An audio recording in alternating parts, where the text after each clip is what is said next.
খুব সূক্ষ্মভাবে branded message push করে পিআর কিংবা অ্যাডভার্টোরিয়াল পাবলিশের চাহিদাও দিনে দিনে বেড়েছে। কিন্তু এই টাইপ পিআর বা অ্যাডভার্টোরিয়াল কন্টেন্টের রেজাল্ট কিভাবে মেজার করা যায় তা নিয়ে অনেকদিন ধরেই ব্র্যান্ডের ভেতর একটি গ্যাপ কাজ করে যাচ্ছিল।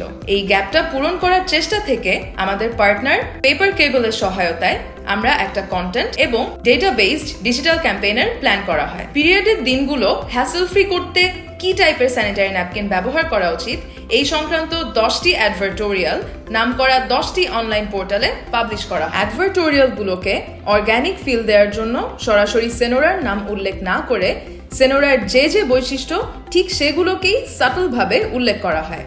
এইবার এই কন্টেন্টগুলো পত্রিকার বিভিন্ন চ্যানেলে যেমন হোয়াটসঅ্যাপ, ফেসবুক, পুশ নোটিফিকেশনে পুশ করা হয়। পেপার কেবল এই অ্যাডভার্টোরিয়ালগুলোর লিঙ্কে ট্র্যাকার সেট করে যাতে যে অডিয়েন্স 10 সেকেন্ডের বেশি সময় ধরে এই কন্টেন্টগুলো পড়তে থাকে তাদের ডেমোগ্রাফি ধরে আলাদা করা হয়।